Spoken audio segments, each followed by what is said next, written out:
এই যে সূরা হুজরাত, আজকে দুনিয়ার জমিনে যে প্রথম নম্বরে যে আয়াতটা আমি আপনাদের কাছে তুলে ধরেছিলাম, আল্লাহ তাআলা এই আয়াতের ভিতরে একটা সবক দিয়েছে। কিছু সাহাবী দাঁড়ায় গিয়েছিল যে আমরা সারা বছর রোজা রাখবো, যে আমরা পুরা রাত আমরা তাহাজ্জুদ পড়ব। আর একজন সাহাবী বলছে যে আমি জীবনে বিবাহ করব না। আমার আপনার নবী তো শুনে মাথাটা গরম হয়ে গেছে। ডাকো তিনজনকে, তিনজনকে ডাকো। কে বলছে যে পুরা রাত তাহাজ্জুদ পড়বে? আমি নবী, আমার থেকে বেশি তাকওয়াওয়ালা হলো নাকি? না, পুরা রাত তাহাজ্জুদ পড়লে সে তাহাজ্জুদ আল্লাহ কবুল করবে না। কারণ তোমার জিসিমের, তোমার শরীরের হক আছে, তোমার শরীরের হককেও তোমাকে আদায় করতে হবে। সুবহানাল্লাহ। আমার আপনার নবী সাল্লাল্লাহু আলাইহি সাল্লাতু ওয়া সাল্লাম তাহাজ্জুদ পড়তো, রাত্রবেলা ঈশার পর জলদি ঘুমায়া যাইতো। আবার তাহাজ্জুদ অর্থাৎ অদ্রবজাত যাওয়ার পর, আধা রাত যাওয়ার পর আমার আপনার নবী উঠে যাইতো। তাহাজ্জুদ পরে পরে পরে পরে ওই তাহাজ্জুদ পড়ার পর ওই ওযু নিয়ে আবার আমার আপনার নবী কিছু সময়ের জন্য ঘুমায়া যাইতো, রেস্টে যাইতো। আর ওই ঘুম থেকে উঠে ডাইরেক্ট নামাজের মুসাল্লায় দাঁড়াইয়া ফরজ নামাজ পড়াইতো। এখন প্রশ্ন করবেন, ও হুজুর, আমি আপনি তো ঘুমায়া পড়লে ওযু চলে যায়। না রে বাবা না, নবী ঘুমায়, চক্ষুটা ঘুমায়, নবীদের অন্তর কখনো ঘুমায় না। সুবহানাল্লাহ বলে যাবেন। তাহলে নবীর তাহাজ্জুদ পড়ার নিয়ম কি ছিল? রাত্রবেলা ঈশার নামাজের পর তুরন্ত ঘুমিয়ে যাইতো, আবার আধা রাত যাওয়ার পর উঠে যাইতো, তাহাজ্জুদ পড়তো। তাহাজ্জুদ পড়ার পর অল্প সময় আবার আরামে চলে যাইতো। আরামে চলে যাওয়ার পর ওখান থেকে উঠে ডাইরেক্ট নামাজের মুসাল্লায় দাঁড়াইয়া নামাজের ইমামতি করত, আর ওযু করত না। সুবহানাল্লাহ বলেন। আর একজন সাহাবী বলে আমি জীবনে বিবাহ করব না। নবী তো একবারে চেহারাটা লাল হইয়া গেল।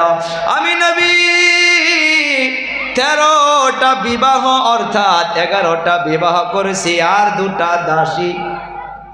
আমি নবী যদি বিবাহ করতে পারি, তোমরা আমার থেকে কি বেশি তাকওয়াওয়ালা হইলা নাকি যে তোমরা বিবাহ না করে ইবাদত করবা? শুনে রাখো, শুনে রাখো, আন-নিকাহু মিন সুন্নতি, নিকাহটা হইতেছে আমার নবীর সুন্নাত। ক্বালান নবী সাল্লাল্লাহু আলাইহি ওয়াসাল্লাম, ফামান রাগিবা আন সুন্নতি ফালাইসা মিন্নি, যে আমার সুন্নাতকে অবহেলা করবা, যে আমার সুন্নাতকে মানবা না, সে আমার নবীর হইতে পারো না। নাউজুবিল্লাহ। সেই জন্য বিবাহ করো, সংসারীও করো, তারপর ইবাদত করো। আর একজন বলল যে আমি সারা জীবন রোজা রাখবো।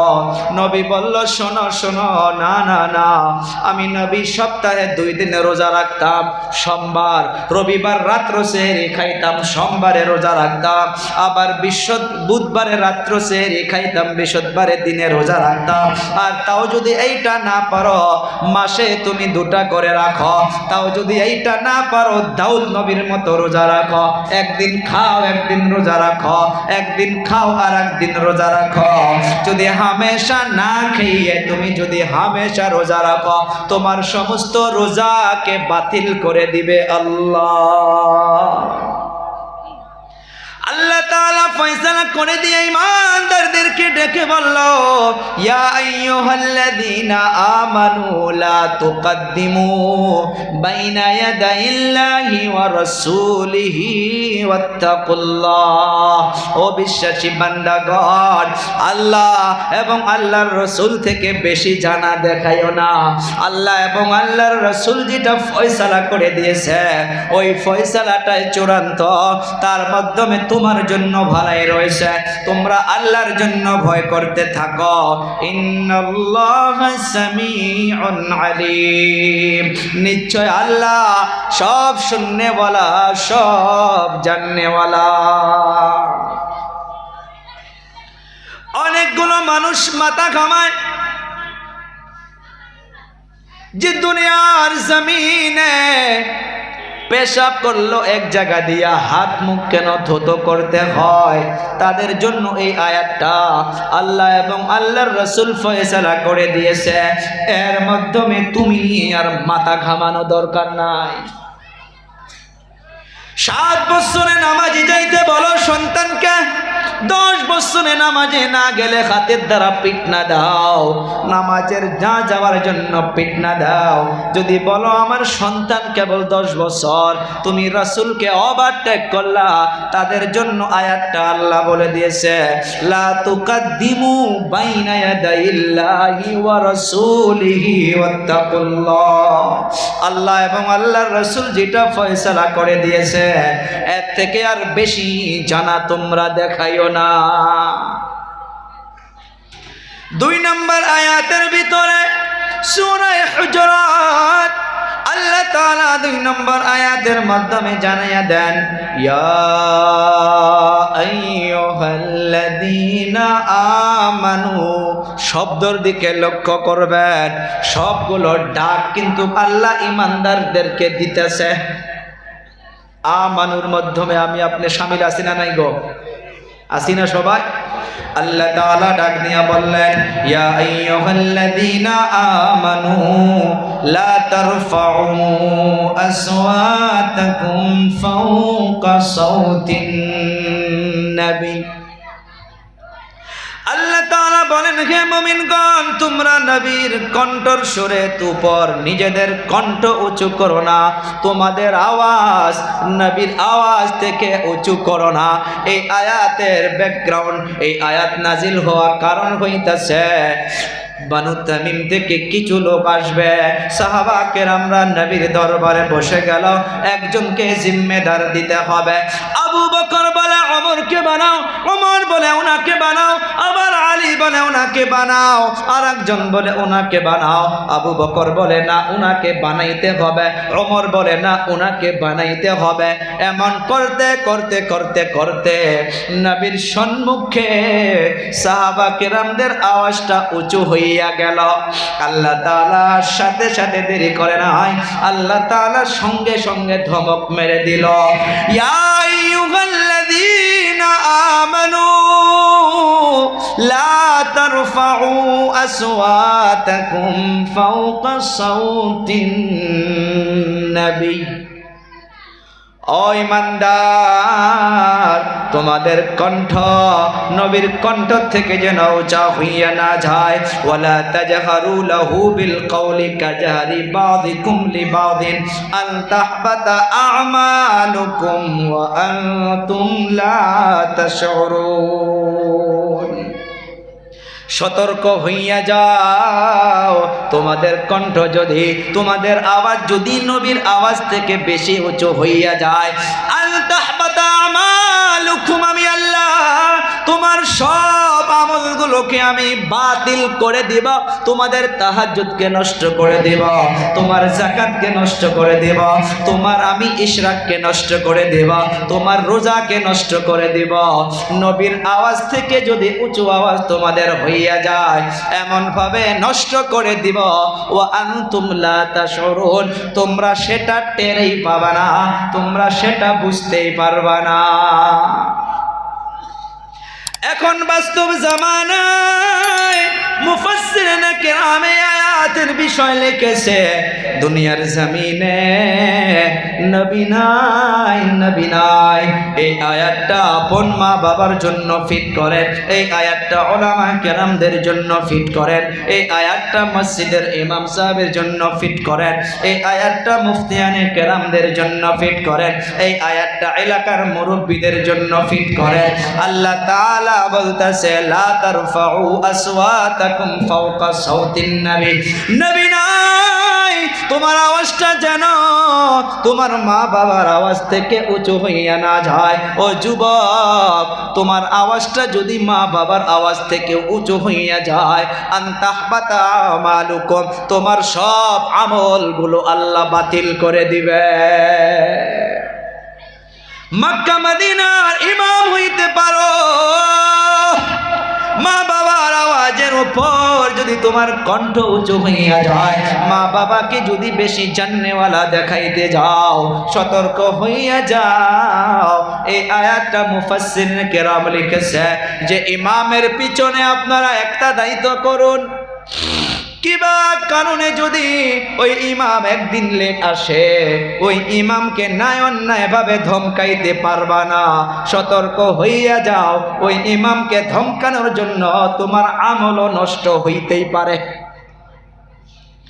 ও বাবা, গ্রামের মাধ্যমে এমন দাড়ি পাকাময় মুরব্বী রয়েছে, কিবা কারণে যদি তোমাদেরকে ধমকাইয়া দেয়, তোমাদের যদি পছন্দ না হয়, তোমরা চুপ হইয়া থাকো।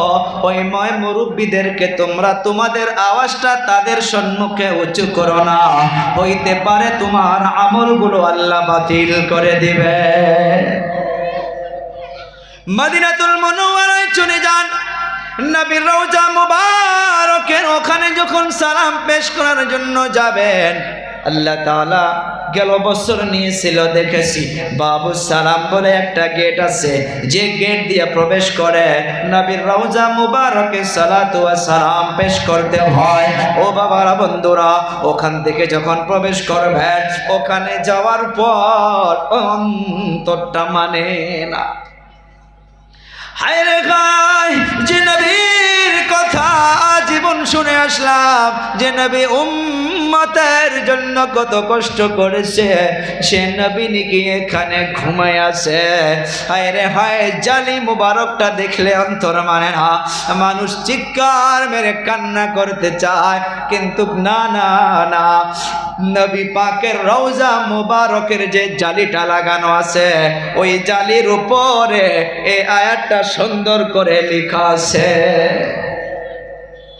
ওখানে লিখে রাখা হয়েছে, সালাম যদিও পেশ করো, সালামটাও চিৎকার মেরে মেরে পেশ করতে পারবা না, কারণ নবী পাক সাল্লাল্লাহু আলাইহি সাল্লাতু ওয়াস সালাম রওজা মুবারকে জীবিত আছে। সুবহানাল্লাহ বলা যাবে না? স্পষ্টভাবে লেখা আছে।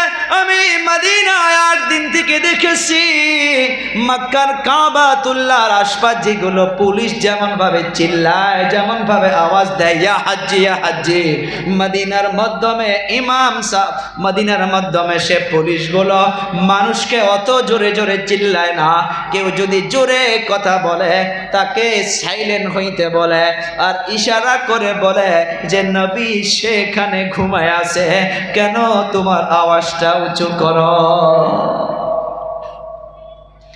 আল্লাহ তাআলা সূরা হুজুরাতের 2 নম্বর আয়াতে জানায়া দিলেন, ইয়া আইয়ুহাল্লাযীনা আমানু লা তারফাউ আসওয়াতাকুম ফাওকা সাওতিন নবী ওয়ালা তাজহারু লাহু বিল কওল কাজহারি বাযিকুম লিবাযিন আন তাহবাতা আমালুকুম ওয়া আনতুম লা তাশউরুন। ময় মুরব্বীদের সম্মুখে আওয়াজকে উঁচু করা যাবে না, মা বাবার সম্মুখে আওয়াজকে উঁচু করা যাবে না, ওলামা কেরামদের সম্মুখে আওয়াজকে উঁচু করা যাবে না, কারণ ওলামা কেরামগুলো হইতেছে নবীদের ওয়ারিস। হ্যাঁ, এখানে একটা কথা বলে দে, কোন আলিম যদি ভুল করে, সেও তো মানুষ ভুল করতেই পারে। একজন আলিমের ভুলের জন্য আমার আপনার জবান দিয়ে যেন এই শব্দটা বাহির না হয় যে আলিম সমাজে এরকম না। জবানকে কাবু রাখতে হবে। সে মানুষ, এটা তো সার্টিফিকেট নাই যে আমি জুব্বা পিনলাম, রুমাল মাথায় দিলাম, আলিম হইছি, আমার জন্য জান্নাত মামার বাড়ি। কোন জায়গায় লেখা আছে কি? কথা কয় না, লেখা আছে কি? নাই। জান্নাতে কে যাবে না যাবে কে জানে? আল্লাহ জানে। একটা কলেজ পড়নেওয়ালা, স্কুল পড়নেওয়ালা যুবক, সে হয়তো আগে গুনাহ করেছে, রাত্র 12টা 1টা বাজায় এমনভাবে আল্লাহর কাছে কান্না করেছে, এমনভাবে তওবা করেছে, সে একটা আলিমে দিন থেকেও তার ফজিলত বেশি হয়ে যাইতেই পারে, তার ইবাদতের জরিয়া করে, সেটা আল্লাহর ইচ্ছা। আমরা সেই জন্য আগে আয়াত আসতেছে, আমরা কাউকে ওরকম ভাবে হিংসামূলক, কাউকে ওরকম ভাবে ছোটমূলক ভেবে কথা বলা যাবে না। ভুল মানুষ করতেই পারে, বানি আদম তো ভুলেরে পুতলা ভাই। যদি যা হোক, এর পরের আয়াতে আল্লাহ তাআলা জানাইতেছে আমাকে আপনাকে আরো একটা সুন্দর করে সবক দিতেছে, যেটা আজ সমাজে আমার আপনার জন্য অনেক হইতেছে। যুবকগুলো মনোযোগ দিবেন। আল্লাহ রাব্বুল আলামিন জানান, ইন্নাল্লাযীনা ইউনাদুনাকা মিন ওয়ারাইল হুজুরাতি আকসারুহুম লা ইয়াকিলুন। যারা ঘরের পিছন কথা তোমাকে উচ্চ আওয়াজে ডাকে, তাদের মাথার মাধ্যমে আকাল নাই, তাদের মাথার মাধ্যমে দিমাগ নাই। আল্লাহ বলছে, হ্যাঁ আল্লাহ বলছে লা ইয়াকিলুন, তারা মুখফা, তাদের দিমাগ মাথার মাধ্যমে কোনো আকাল নাই। ইয়ানি আমার আপনার নবী দুপুরের সময় কাইলুলা অল্প সময় খানার পরে অল্প সময় রেস্টের মাধ্যমে ছিল। তো কিছু দেহাতি লোক এসে, যেমন আমি আপনি আমার আপনার বন্ধুকে ডাকি, তদ্রুপ ভাবে নবীর হুজরায়ে মুবারকের সম্মুখে এসে আওয়াজ দিতেছে, ইয়া মুহাম্মদ উখরুজ ইলাইনা, উখরুজ ইলাইনা, মুহাম্মদ বাহিরে বাড়াও। নাউজুবিল্লাহ বলি, জোরে বলি নাউজুবিল্লাহ। যে নবীকে আল্লাহ পাকে এমন ভাবে ডাকতো না, সুবহানাল্লাহ বলি। আমার আপনার আল্লাহ বিশ্ব নবীকে ডাকতো, ইয়া আইয়ুহাল মুদ্দাথির, ইয়া আইয়ুহাল মুজাম্মিল, তাহা, ইয়াসিন, ওয়াদ-দুহা, আলাম নাশরাহ লাকা সাদরাকা। আর ওই দেহাতের লোকগুলো আমার আপনার নবীর রুমের সম্মুখে এসে আমার আপনার নবীকে আওয়াজ দিয়া দিয়া ডাকতেছে, ও মুহাম্মদ উখরুজ ইলাইনা, দেরি কইরো না, রুমের থেকে বাহিরে বাড়াও। আল্লাহ তাআলা দেখতেছে, আল্লাহ তাআলা আয়াত নাজিল করে দিলেন, ও পয়গম্বর, আপনাকে যারা এমন ভাবে নাম ধরে ধরে ধরে ধরে ডাকতেছে, আমি আল্লাহ তাআলা জানিয়ে দিলাম তাদের মাথার মাধ্যমে অল্প আকাল নাই, তারা বেকাল। এখন দুনিয়ার জমিনে একটা আয়াত আমি আপনি ফিট করি, মুফাসসিরিন কেরাম লিখেছেন, রে বাবা, দুনিয়ার জমিনে মোবাইলের জামানা, আমি আপনি যদি কাউরে বাড়ির মাধ্যমে যাইতে হয়, আমার আপনার আপন ভাবি যে রয়েছে, আমার আপনার ভাই যদি বাড়িতে না থাকে, আমার আপনার ভাইয়ের বড় ছেলে যদি বাড়িতে না থাকে, অমন মুরব্বী যদি বাড়িতে না থাকে, ওই বাড়ির মাধ্যমে আমি আপনি একা যাইতে পারবো না। অ্যাপার্টমেন্ট নিতে লাগবে। আগে কারোবা বাড়িতে যাইতে হলে পারমিশন নেন, অ্যাপার্টমেন্ট নেন। আর এই দিমাগ না থাকা মানুষগুলো নবীর রুমের সম্মুখে এসে ডাকতেছিল, ইয়া মুহাম্মদ উখরুজ ইলাইনা। আল্লাহ তাআলা বলতেছে, যারা আপনার ঘরের পিছনে এসে আপনাকে নাম ধরে ধরে ডাকতেছে, আমি আল্লাহ তাআলা জানিয়ে দিলাম তাদের মাথার মাধ্যমে অল্প আকাল নাই। জবকে আল্লাহ তাআলা পারা নাম্বার 18 সূরা নূরের মাধ্যমে জানান, ও বিশ্বাসী বান্দাগণ, ইয়া আইয়ুহাল্লাযীনা আমানু লা তাদখুলু বুয়ুতান গায়রা বুয়ুতিকুম হাত্তা তাস্তানিসু ওয়া তুসাল্লিমু আলা আহলিহা।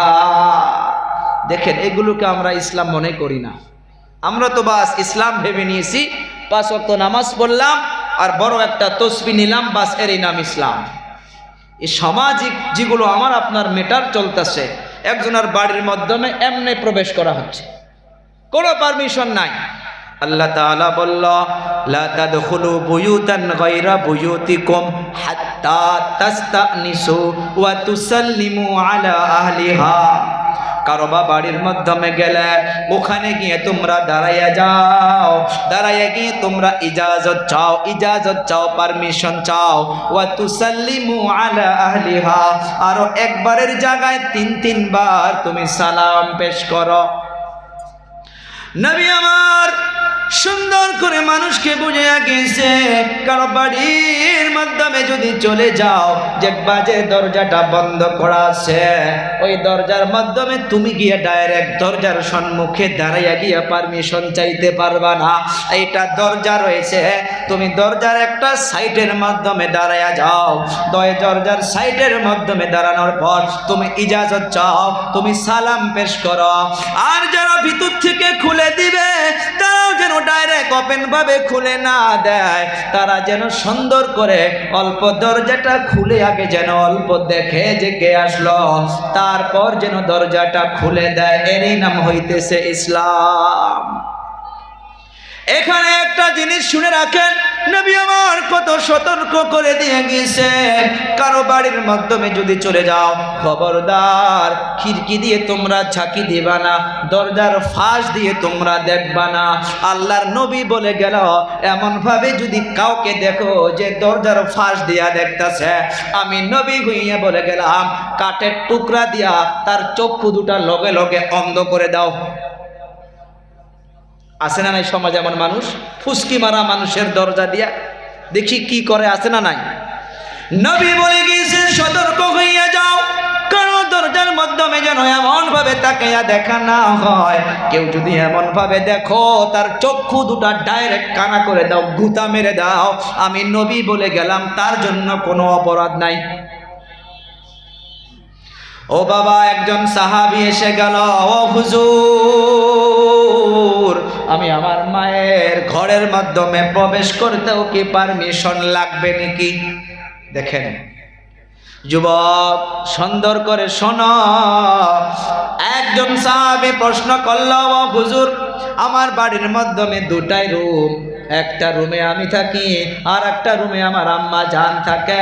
ও হুজুর, আমাকে বলুন, আমি কি আমার মায়ের রুমে প্রবেশ করতেও পারমিশন লাগবে নাকি? এ যুবক, কথাটা শোনো, মায়ের কথা বলতেছে, ভাবির নয়, চাচির নয়, অন্য কোনো মানুষের নয়, মায়ের কথা। সাহাবাগীরা আমার আপনার নবীকে প্রশ্ন করল যে আমি আমার মায়ের রুমের ভিতরে প্রবেশ করতেও কি পারমিশন লাগবে নাকি? নবী বলল, তুমি চাও নাকি যে তুমি তোমার আপন মায়েকে খারাপ অবস্থায় দেখতে? নবী প্রশ্ন করছে যে তুমি যে জিজ্ঞাসা করতেছো যে আমি যে আমার মায়ের রুমে প্রবেশ করতে পারমিশন লাগবে নাকি, হে সাহাবী, আমি নবী হয়ে তোমাকে প্রশ্ন করতেছি, তুমি চাও নাকি যে তুমি তোমার মায়ের রুমে প্রবেশ করো?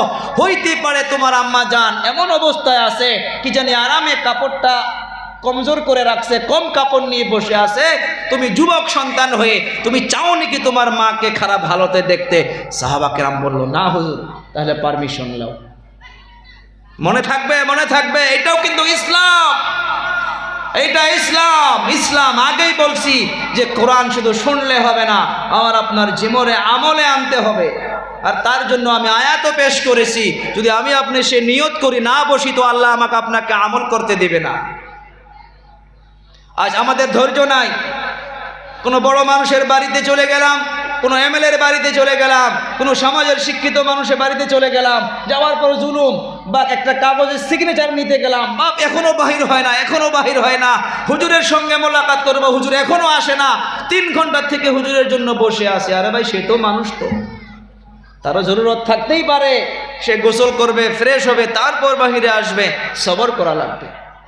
আল্লাহ তাআলা জানাইলেন, ওয়ালাউ আন্নাহুম সাবারু হাত্তা তাখরুজা ইলাইহিম লাকানা খায়রাল লাহুম। আল্লাহ তাআলা বললেন, তুমি বের হয়ে তাদের নিকট আসা পর্যন্ত যদি তারা সবর করত। যে মানুষগুলো এসে আল্লাহ নবীর রুমের সম্মুখে থেকে জুলুম বাজায় দিয়েছিল, ইয়া মুহাম্মদ উখরুজ ইলাইনা, উখরুজ ইলাইনা, সময় নাই, বাইর হয়ে আসো। আল্লাহ বলল, ওয়ালাউ আন্নাহুম সাবারু, তারা যদি সবর করত, হাত্তা তাখরুজা ইলাইহিম, ওই সময় পর্যন্ত, যে সময় পর্যন্ত নবী বাহির হইয়া আসে নাই, লাকানা খায়রাল লাহুম, আমি আল্লাহ বলে দিলাম তাদের জন্য ওর ভিতরে ভালাই আছিল। আল্লাহ তাআলা আগে বললেন, ওয়াল্লাহু গফুরুর রহিম।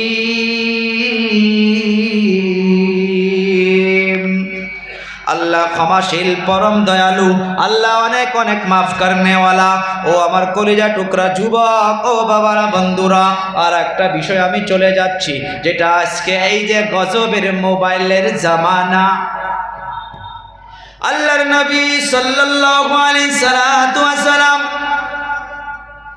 বানুল মুস্তালিক ওদের মাধ্যমে একটা যুদ্ধ হওয়ার পর তারা ঈমান কবুল করলো, আল্লাহর নবীর হাতে হাতে ঈমান কবুল করলো।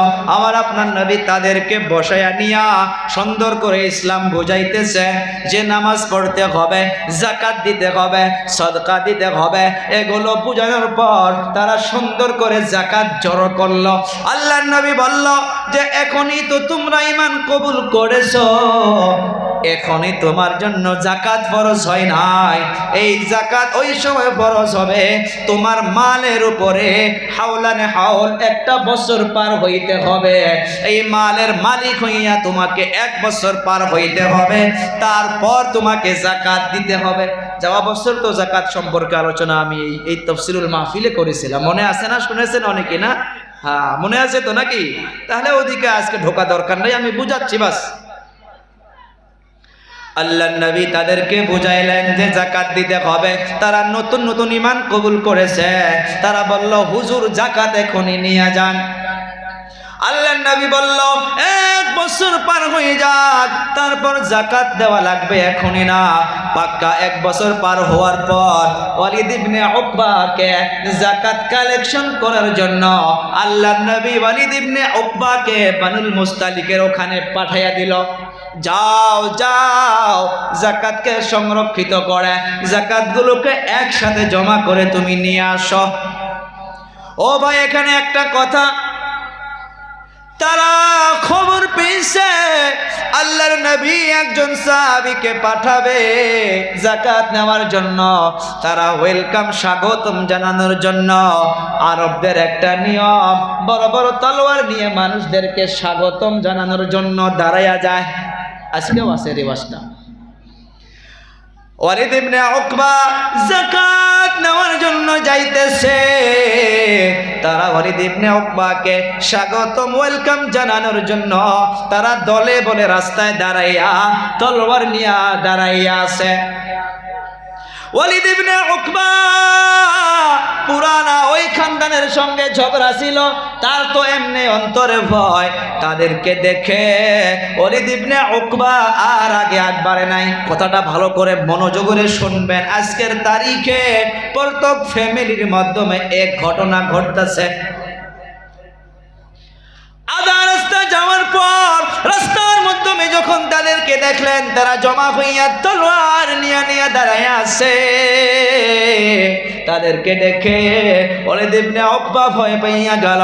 ওয়ালিদ ইবনে উকবা এটা মনে করলো তারা তলোয়ার নিয়ে বোধহয় আমাকে মারার জন্য আসছে। নাউজুবিল্লাহ বলি। এই যে দেখেন থিঙ্কিং, মানুষের বুঝ দেখেন। তারা আসছে ওয়েলকাম, স্বাগতম জানানোর জন্য, আর ওয়ালিদ ইবনে উকবা এমনি ভেবে নিল যে বোধহয় আমাকে মারবে, যার জন্য ওরা একবারে আসছে। নাউজুবিল্লাহ বলা যাবে না। কথাটা বুঝছেন? ভালো করে বুঝেন, বুঝার পার্থক্যতা। ওখান থেকে তাদেরকে দেখে যাকাত নেওয়ার জন্য আর আগে আগ বাড়ল না। ওখান থেকে চলে গিয়ে আল্লাহর নবীকে বলতেছে, ও হুজুর, আমার অবস্থা এখনই খারাপ করে দিয়েছিল। আমি যদি আগে আগ বাড়তাম আমাকে একদম কেটে শেষ করে দিত, আমাকে মেরেই ফেলতো।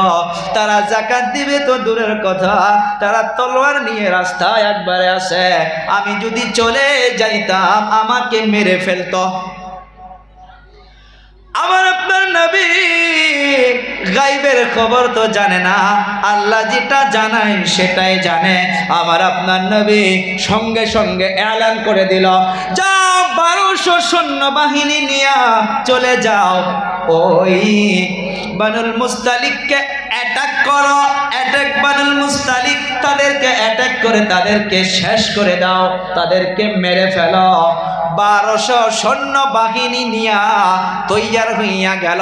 আল্লাহ তাআলা বলতেছে, ও মুহাম্মদ, স্টপ, দাঁড়াও দাঁড়াও। 1200 সৈন্যবাহিনী পাঠানোর আগে একবার তো যাচাই করলা না যে ও যে খবরটা এনে দিল খবরটা মিছা না সাসা? তাহকিক তো করলা না, জাস্টিফাই তো করলা না, কোনো তো খবর নিলা না। আল্লাহ তাআলা কোরআনে কারীমের মাধ্যমে আয়াত অবতীর্ণ করে দিলেন, ইয়া আইয়ুহাল্লাযীনা আমানু ইন জাআকুম ফাসিকুম বিনাবাইন ফাতাবায়ানু আন তুসিবু কওমান বিজাহালাতিন ফাতুসবিহু আলা মা ফাআলতুম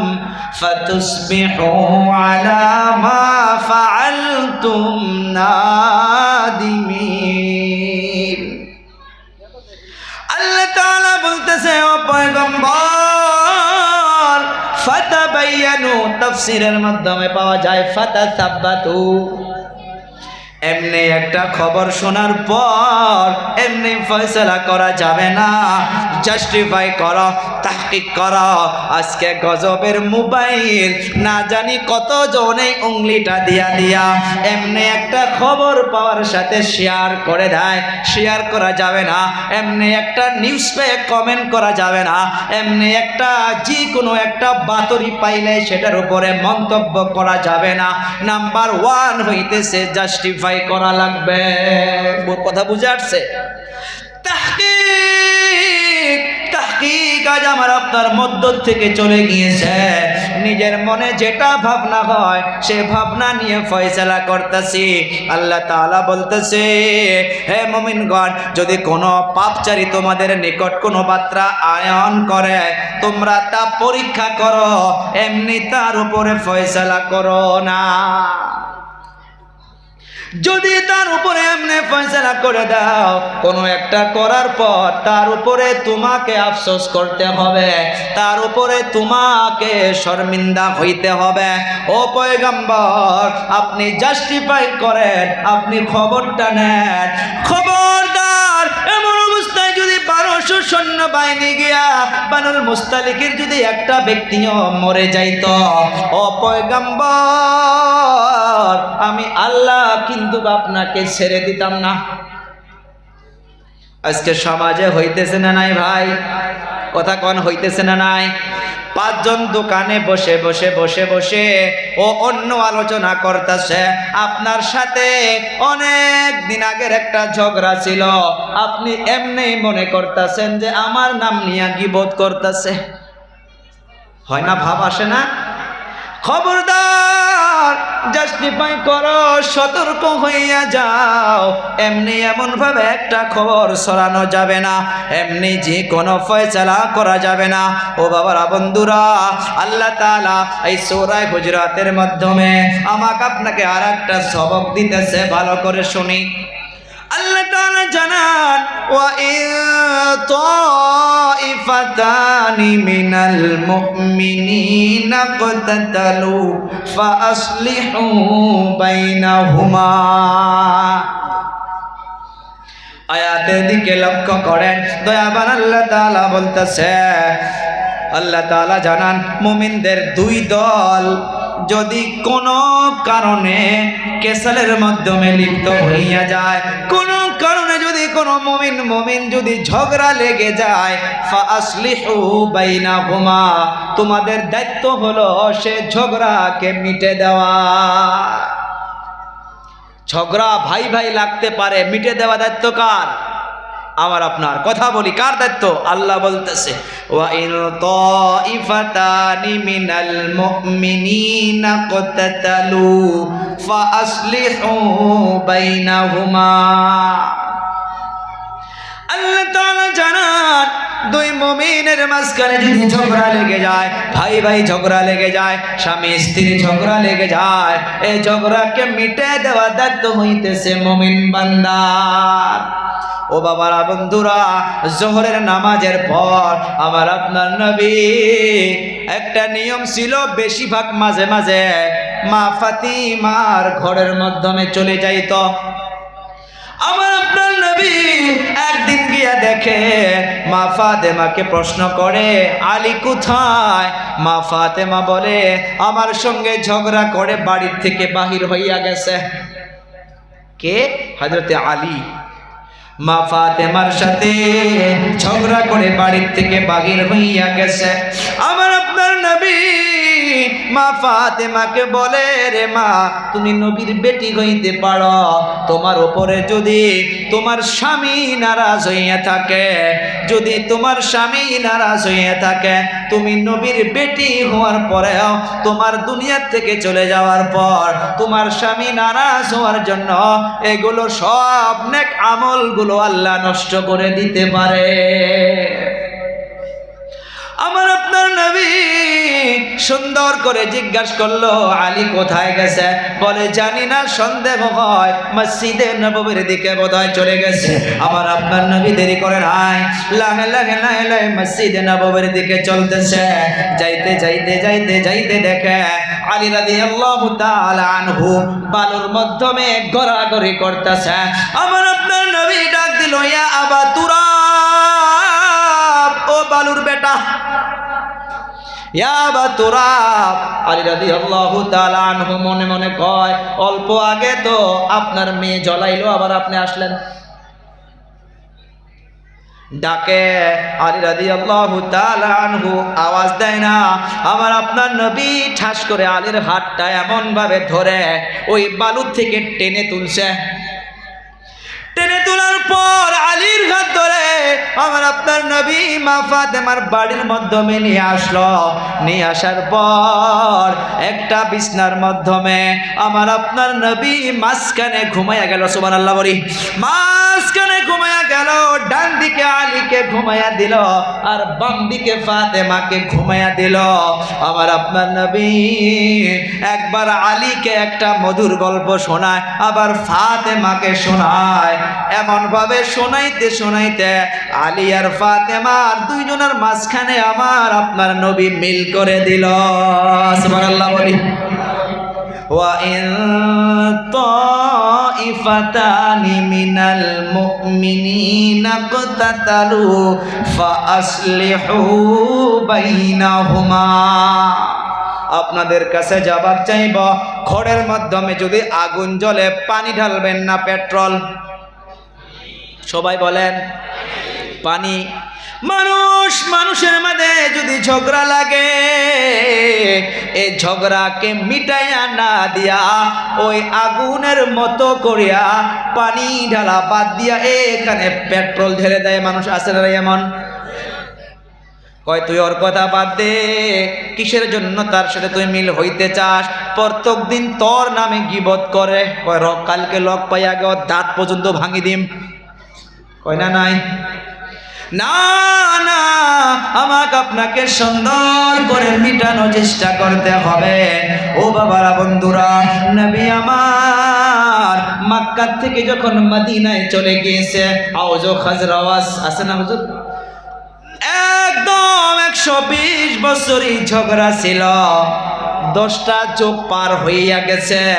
বাবাগুলো সন্তানদেরকে বলে যায় যে আমি চলে যাওয়ার পর তাদেরকে পাইলেই শুধু পিটনা দিবা। তারা আমাদেরকে পিটনা দিছে, এরকম করে মুরব্বীগুলো নসিহত করে করে চলে যায়। 10টা চোখ পার হইয়া গেছে। এই ঝগড়াকে কেউ মিটাইতে পারে না। আমার আপনার নবী মক্কা থেকে যখন মদিনায় চলে গেল, একটা সপ্তাহের ভিতরে এই 120 বছরের ঝগড়াকে আমার আপনার নবী 1 সপ্তাহের মাধ্যমে মিটমাট করে দিল। সুবহানাল্লাহ বলি। ওয়া ইন তাইফাতানি মিনাল মুমিনিনা ইকতাতালু ফাআসলিহু বাইনাহুমা।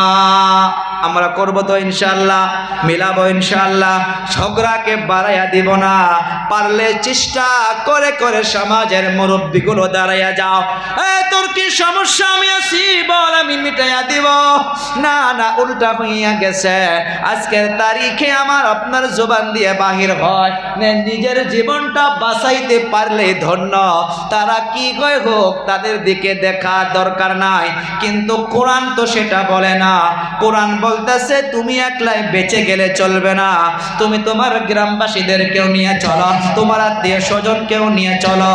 যদি ঝগড়া আছে সেটাকে মিলানোর জন্য চেষ্টা করো।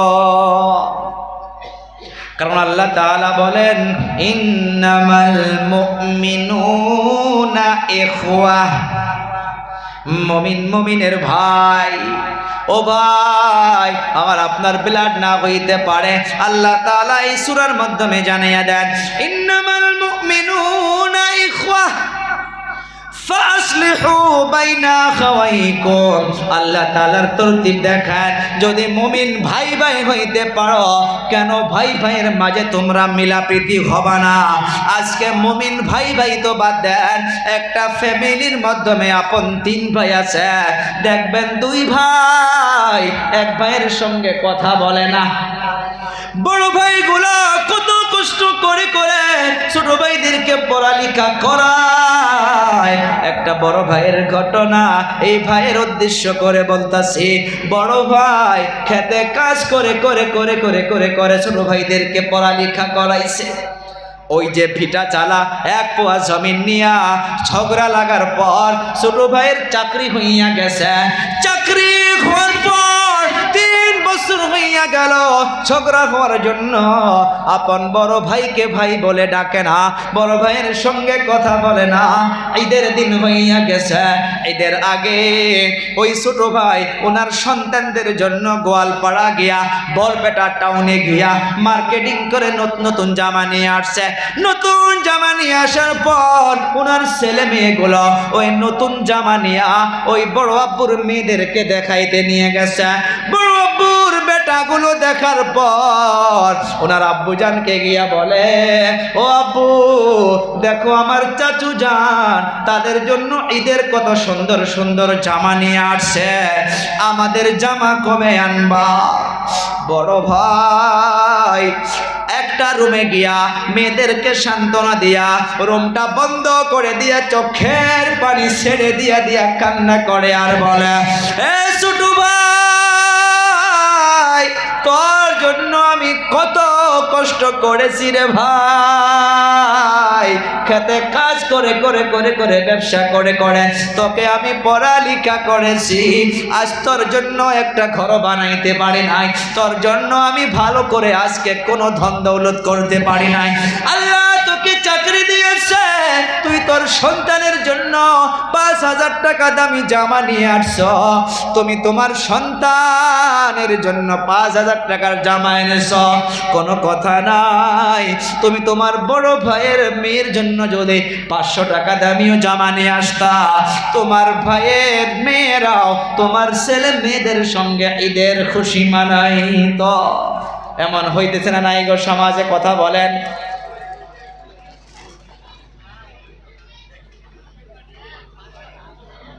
জি একবারে আসি, শীতের পানি পড়ছে ওখানে, একবারে আসি।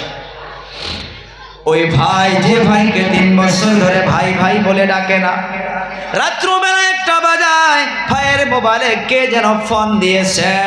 ফোনটা রিসিভ করার পর শুধু কান্নার আওয়াজ, শুধু কান্নার আওয়াজ পায়। ফোনটা রিসিভ করার পর জিজ্ঞেস করে, কে তুমি ফোন করেছ?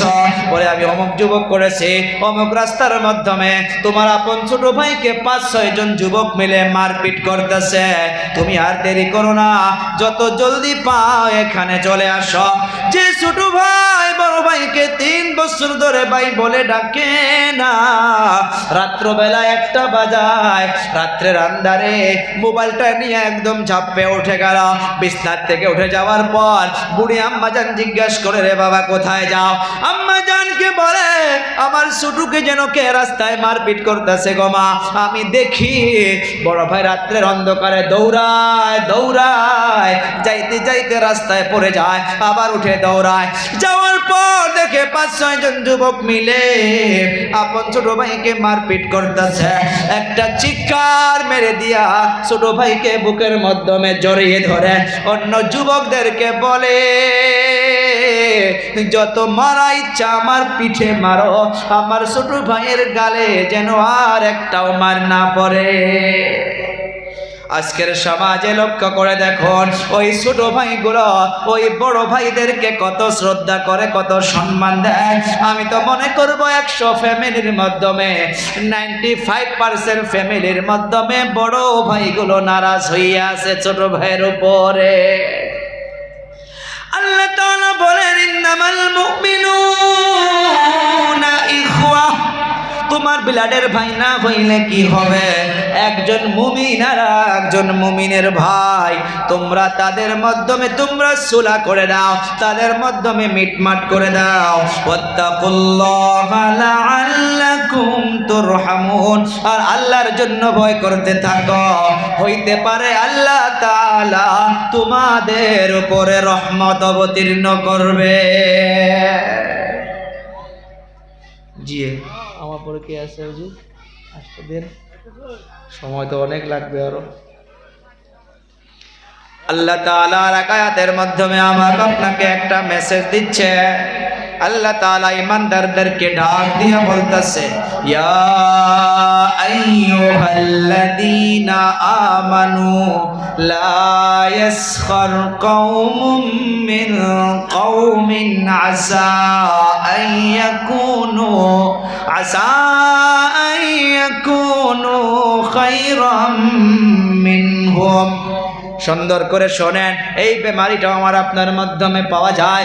দয়াবান আল্লাহ তাআলা বলতেছে, হে মুমিনগণ, কোন পুরুষ যেন অপর কোন পুরুষকে উপহাস না করে, একজন পুরুষ যেন অন্য পুরুষকে যেন ছোট বলে মনে না করে, একজন পুরুষ যেন আর একজন পুরুষকে দেখে হাসাহাসি না করে। আমাদের মাধ্যমে আছে না নাই? করে না নাই? বলে দেখো সে কত মোটকি, কত মোটা, তার পাগুলো কত চিকন চিকন, সে কত বড় খাটো, তার নাকটা তেরা, তার নাকটা বুসা, বলে না নাই? আল্লাহ তাআলা নিষেধ করলো, না না না, একজন মুমিন আর একজন মুমিনকে দেখে যেন এমন ভাবে যেন উপহাস না করে। আল্লাহ তাআলা বলতেছে, খবরদার, একটা সময়ের ঘটনা, মা আয়েশা রাদিয়াল্লাহু তাআলা আনহা আল্লাহর নবী সাল্লাল্লাহু আলাইহি সাল্লাতু ওয়াস সালামকে বলে উঠল যে আপনার মোটি বউ, কি বলছিল? আপনার মোটি বউ এমন এমন করেছে। আবার আপনার নবী সঙ্গে সঙ্গে চেহারাটা যেন লাল হইয়া গেল। আয়েশাকে বলল, রে আয়েশা, তুমি এমন কথা বলেছো, এই কথাটা যদি সাগরের মিঠা পানির মাধ্যমে ছেড়ে দেওয়া হয়, এই সাগরের পানি 1 থেকে 2 মিনিটের মাধ্যমে নিমক হইয়া যাবে। তুমি জানো, তুমি একটা সেকেন্ডে কথাটা জবান থেকে বাহির করেছো, যার বিষয়ে বলেছো সে যদি এই বিষয়টা শুনতে পারে, তার অন্তরে কত বড় আঘাত পাবে। তোমার একটা কথার জন্য সে হইতে পারে 1 মাস বসে বসে কান্না করবে। সতর্ক হইয়া যাও। সেই জন্য আল্লাহ তাআলা বলতেছে, একজন মুমিন আর একজন মুমিনকে দেখে যেন উপহাস করা না হয়, একজন মুমিন আর একজন মুমিনকে দেখে যেন ঠাট্টা করা না হয়। একজন সাহাবী ইবনে মাসউদ রাদিয়াল্লাহু তাআলা আনহু খেজুর পাড়ার জন্য গাছের মাধ্যমে উঠছে। মাসউদের পাগুলো অল্প মিহি মিহি ছিল। 1-2 জন সাহাবী ইবনে মাসউদের পাওটা দেখে হাসাহাসি করল। আল্লাহর নবী বুঝতে পারল, বুঝতে পারার পর প্রশ্ন করেছে, তোমরা কেন হাসাহাসি করলা? তোমরা মাসউদের পাও দেখে কেন হাসো? তোমরা জানোনি এই পাওটার যে কত দাম? এই পাওটার অনেক দাম, অনেক দাম। ইবনে মাসউদের পাও দেখে হাসাহাসি করে তোমার জিন্দেগির আমলগুলো তোমরা নষ্ট করো না। সেই জন্য কারো আকৃতি দেখে, কারো মডেল দেখে, কেউ কালো আছে, গোরা আছে, নাক গোছা আছে, চোখ অন্ধ আছে, কান বেঁকা আছে, বানাইছে কে? হুয়াল্লাযী ইউসাউবিরুকুম ফিল আরহাম। আল্লাহর ইচ্ছা, আল্লাহ যেমন ভাবে ইচ্ছা করে তেমন ভাবে বাড়ায়, আমি আপনি কেন চলবো? মনে থাকবে ইনশাআল্লাহ, কাউকে দেখে আমরা হাসাহাসি করব। আল্লাহ তাআলা আয়াতের মাধ্যমে জানান, ইয়া আইয়ুহাল্লাযীনা আমানু জিতানিবু কাসীরাম মিনায-যন্ন ইন্না বা'দায-যন্নি ইসমুন। আল্লাহ তাআলা বলেন, হে মুমিনগণ, তোমরা বহুবিধ অনুমান হতে দূরে থাকো, তোমরা অনেকগুলো ভাবনার থেকে দূরে থাকো। কেউ যাইতেছে, আমরা মনে করছি ও তো যাইতেছে, সে বাজারে চলে যাবে, আমি আপনি এমনি ভাবলাম সে বাজারে যাবে না, হয়তো ও জায়গায় থিয়েটার হইতেছে, সে থিয়েটারে যাবে, অথচ সে থিয়েটারে যাওয়ার জন্য বাহিরে হয় নাই, আমার আপনার ভাবনা হইল সে থিয়েটারে যাবে। আল্লাহ তাআলা বলল, অনেকগুলো ভাবনার থেকে তোমরা বেঁচে থাকো, ইন্না বা'দায-যন্নি ইসমুন, কেননা অনেকগুলো ভাবনা তোমার জন্য গুনাহ কবিরা হইয়া যায়। একজন এসে, সে অফিসে গেছে, অফিসে একদম লক ধরে বলছে যে ভাই তুমি তো অফিসে আসছো, ভাবিকে আমি বাজারে দেখে আসলাম। কয় হ্যাঁ? কয় হ্যাঁ, বাজারে দেখে আসছি। এ অফিস থেকে যাওয়ার পর কোনো আর জিজ্ঞাসা করা নাই, ভাবিকে পিছন দিক দিকে ধরে আচ্ছা রহম পিটনা শুরু করছে। কয় বাজারে গিয়েছিলি কে? আরে আচরিত কথা, আমি কবে বাজারে গেলাম? তার মানে তার বন্ধুটা দেখছে যে তার বন্ধুর স্ত্রীর মতো কাপড় পরিধান করে বাজারে গেছে, সে মনে করছে তার বন্ধুর স্ত্রী, তাকে পিটনা দেওয়া লাগে না? কথা কন, কথা কন। এই যে ভাবনা, আল্লাহ বলছে, ইয়া আইয়ুহাল্লাযীনা আমানু জিতানিবু কাসীরাম মিনায-যন্নি ইন্না বা'দায-যন্নি ইসমুন। কেরে ফোন রিসিভ করস না? কি কষ্ট দিয়েছে, বোধহয় আমার উপরে নারাজ হইয়া আসস। ও ভাবেই নেই যে তার উপরে নারাজ হয়েছে, এমনি কইতেছে, এমনি বলে আর থাক, ওর কথা কি কস ভাই, ও তো অনেক বহুত ডেঞ্জার মানুষ, আমার সাথে আজ 3 বছর থেকে কথা কয় না, আর কথা কবও না। আরে ভাই, আপনার সাথে মোলাকাতই হয় না, কিরকম করে কথা কব? হালাকে সামনে আসার পর সে আগে সালাম করে, আর তার উপরে বদগুমানটা রাখতেছে, সে তো আমার সাথে কথা বন্ধ করে দিয়েছে।